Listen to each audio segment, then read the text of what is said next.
Daily. Taste the Daily. ఇక నిరుద్యోగుల కోసం దీక్ష చేస్తున్న అశోక్ సార్ ను నిరుద్యోగులు పరామర్శించారు. అశోక్ సార్ తో దీక్ష విరమింపజేస్తామని నిరుద్యోగులు తెలిపారు.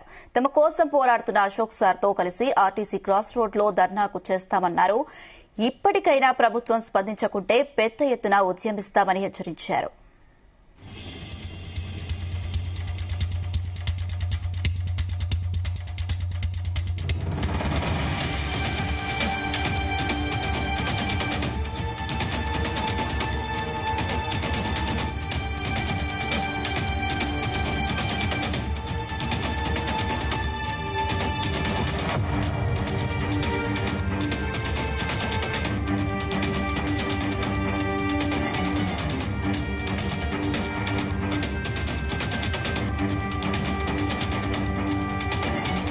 నిరుద్యోగుల కోసం దీక్ష చేస్తున్న అశోక్ సార్ ను నిరుద్యోగులు పరామర్శించారు. అశోక్ సార్ తో దీక్ష విరమింపజేస్తామని నిరుద్యోగులు తెలిపారు.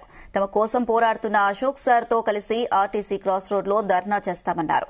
ఇప్పటికైనా ప్రభుత్వం స్పందించకుంటే పెద్ద ఎత్తున ఉద్యమిస్తామని హెచ్చరించారు. ఇదే అంశానికి సంబంధించి మరిన్ని అప్డేట్స్ మా బ్యూరో చీఫ్ నరేందర్ అందిస్తారు. ఎస్ నరేందర్. మనం చూస్తున్నాం 10 రోజులుగా అశోక్ సార్ దీక్షకు సంబంధించినటువంటిది ఎంతో భగ్నం చేయడం, దాని తర్వాత ఉస్మానియా ఆసుపత్రికి తరలించడం, ఇదంతా మనం చూసాం. అక్కడ కూడా ఆయన ఇలాంటి పరిస్థితి ఎదుర్కొన్న నేపథ్యంలో పెద్ద ఎత్తున అజిటేషన్స్ మొదలవుతున్నటువంటి పరిస్థితి ఉంది. ప్రధానంగా ఆయనే జాబ్ నోటిఫికేషన్స్ వెంటనే ఇవ్వాలి, నిరుద్యోగులు ఎంతో కాలంగా ఇబ్బంది పడుతున్నటువంటి పరిస్థితి ఉంది. Job calendar time to time UPSC తరహాలోనే, యూనియన్ పబ్లిక్ సర్వీస్ కమిషన్ తరహాలోనే ఇక్కడ కూడా ఎవరి ఇయర్ ఎప్పుడు జాబ్ క్యాలెండర్ ఏర్పాటు చేస్తారో మాకు స్పష్టత ఇవ్వాలని కూడా అది చెప్పినటువంటి నేపథ్యం కూడా ఉంది. కనుక దాని ఆయన ప్రభుత్వం నుంచి ఎలాంటి స్పందన లేదు. అదేవిధంగా గ్రూప్ 1 సంబంధించినటువంటి ఇష్యూ మీద కూడా ఆయన చాలా కాలంగా పోరాడుతున్నటువంటి పరిస్థితి కూడా ఉంది.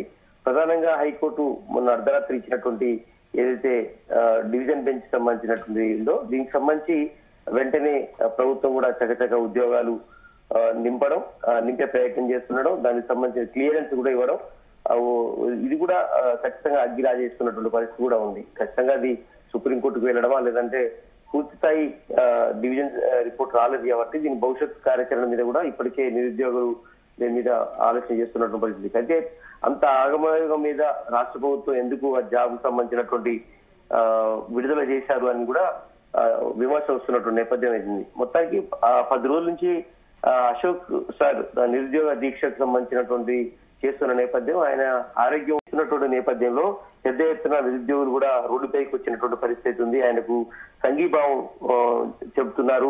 పెద్ద ఎత్తున ఆర్టీసీ క్రాస్ రోడ్ కూడా ధర్నా చేసేందుకు వస్తున్నామని కూడా వాళ్ళు చెప్తున్నటువంటి నేపథ్యం ఉంది. కనుక ఈ ప్రభుత్వం ఇది ఖచ్చితంగా లా అండ్ ఆర్డర్ సమస్య వస్తుంది అనేటువంటి విమర్శ అయితే ప్రభుత్వం ఎదుర్కొంటున్నటువంటి పరిస్థితి అయితే ఉంది.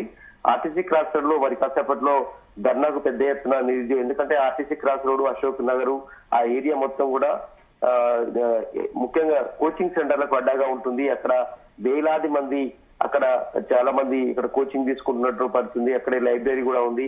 కనుక అది ఖచ్చితంగా గతంలో లాగానే పెద్ద ఎత్తున ఇది యాజిటేషన్స్ కు దారితీసే అవకాశం ఉందని కూడా ఇప్పటికే ఇంటెలిజెన్స్ సమాచారం కూడా రాష్ట్ర ప్రభుత్వానికి ఉంది.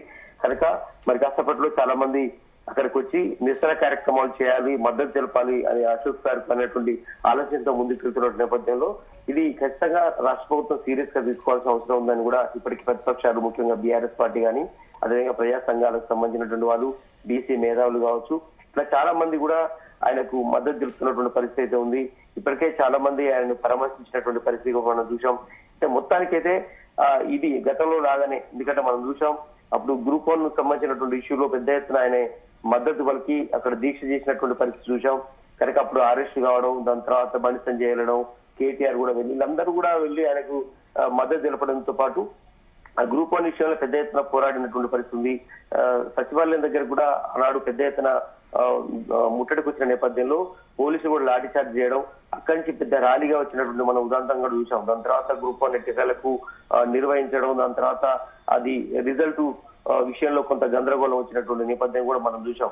బట్ ఏదైనా కూడా ఫైనల్ గా గ్రూప్ 1 విషయంలో మొన్న అర్ధరాత్రి ఇచ్చినటువంటి ఏదైతే ఉత్తర్వుకు సంబంధించినటువంటి దాంతో ఎమ్మటే రాష్ట్ర ప్రభుత్వం అది చేస్తున్నాడో, మరోపక్క కేవలం గ్రూప్ 1 ఇష్యూ మీదనే అశోక్ సార్ ఫైట్ చేయట్లేదు. చాలా పోస్ట్ కూడా గ్రూప్ 1, గ్రూప్ 2, గ్రూప్ 3, గ్రూప్ 4 కు సంబంధించినటువంటి నియామకాలకు సంబంధించి కూడా లక్షలాది మంది వెయిట్ చేస్తున్నటువంటి పరిస్థితి కూడా ఉంది రాష్ట్రంలో.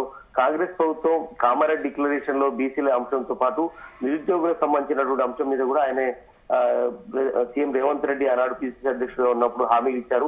మరి ఆ హామీలు ఏమైనాయి? ఇప్పుడు నిరుద్యోగులు లక్షల రూపాయలు ఆర్టీసీ రాష్ట్రంలో అశోక్ నగర్ ఏరియాలో చాలా మంది వెచ్చించి ఒక పూట పస్తు ఉండి చాలా మంది చదువుకున్నటువంటి పరిస్థితి కూడా ఉంది. అలాంటి వాళ్ళ పక్షాన రాష్ట్ర ప్రభుత్వం ఎందుకు లేదు అన్నటువంటి విషయం మీద కూడా చెప్పే ప్రయత్నం చేశారు. ఎందుకంటే ఆయనాడు సీఎం రేవంత్ రెడ్డి చాలా క్లియర్ గా కూడా చెప్పారు, ఖచ్చితంగా యూపీఎస్సీ తరాలోనే మీకు నోటిఫికేషన్స్ అన్ని కూడా టైం టు టైం వస్తాయి, 2 లక్షల ఉద్యోగాలు వెంటనే భర్తీ చేస్తామన్నారు. 2 లక్షలు ఇప్పటి వరకు కేవలం తూతు మంత్రంగా 60-65 మాత్రమే అయ్యాయి. మిగతా కూడా ఆనాడు బీఆర్ఎస్ పార్టీ ఇచ్చినటువంటి వాటిలోనే ఉన్నాయని కూడా ఆ పార్టీ చెప్పుకుంటున్నటువంటి పరిస్థితి. బట్ అంతిమంగా మాత్రం ఈ 1,00,000 ఉద్యోగాలు ఎవరి ఇయర్ ఇచ్చైనా కూడా మీరు ఇచ్చినటువంటి మాటను నిలుపుకోవాల్సిన అవసరం ఉంది. 2 లక్షలు సంగతి దేవుడేరు, 1,00,000 అయినా ఇవ్వాలి అన్నటువంటి ఆలోచన చెప్తున్నారు.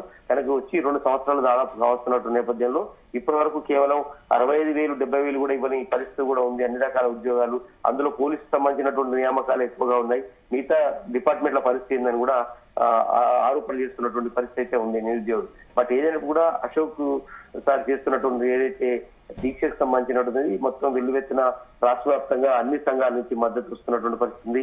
నిరుద్యోగులు అయితే పెద్ద ఎత్తున ఆయనకు మద్దతు తెలుపుతున్నారు. ఎందుకంటే వాళ్ళ తరఫునే ఆయన పోరాడినటువంటి పరిస్థితి.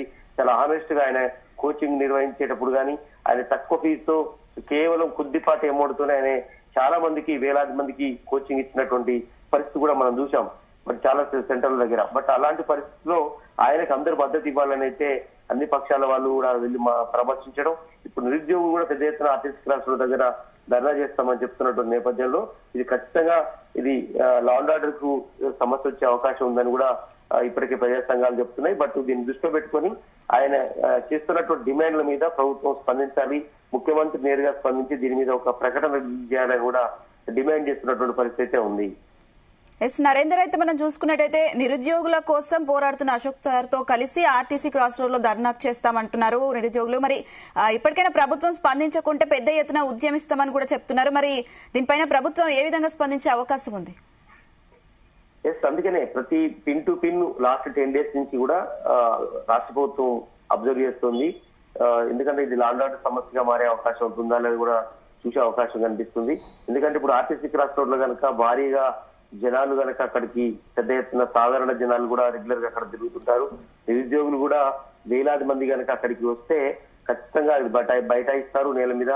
పోలీస్ యంత్రాంగం కూడా అప్పుడు ఏం చేయలేని పరిస్థితి ఉంటుంది. కనుక ఇది చాలా ఇబ్బందులకు గురే అవకాశం ఉంటుంది. రాష్ట్ర ప్రభుత్వానికి కూడా చెడ్డ పేరు వచ్చే అవకాశం ఉంటుందని కూడా ఇప్పటికే చెప్తున్న నేపథ్యంలో రాష్ట్ర ప్రభుత్వం మరి ఏ రకంగా స్పందించే అవకాశం ఉందని మనం చూడాలి. ఆర్టీసీ క్రాస్ రోడ్ అనేది ఉద్యమాలకు ఒక అడ్డాగా మారుతుంది. అటు ధర్నా చౌక్, ఇందిరా పార్క్ ఏరియాలో గానీ, ఇటు అశోక్ నగర్ ఏరియాలో కూడా ఈ పెద్ద ఎత్తున ఇది ఇక్కడ నిరుద్యోగులు కానీ నిరసనకారులు కానీ పెద్ద ఎత్తున అక్కడికి మొబిలైజ్ చేయడం పెద్ద కష్టం కాదు. కనుక ఇప్పుడున్నటువంటి పరిస్థితుల్లో ప్రతిపక్షాలు కూడా చాలా గురుగా ఉన్నాయి. ప్రతిపక్షాలు కూడా పూర్తి స్థాయిలో నిరుద్యోగులకు మద్దతు ఇస్తున్నటువంటి పరిస్థితి ఉంది. ఖచ్చితంగా వాళ్ళు ఇప్పుడు కేటీఆర్ కూడా చాలా సందర్భాల్లో చెప్తుంటారు, అటు బీఆర్ఎస్ భవన్ లో కానీ బయటకు వెళ్లిన సందర్భంలో నిరుద్యోగులకు ఇచ్చినటువంటి హామీ ఎక్కడ పోయిందని కూడా చాలా సందర్భాల్లో చెప్పారు.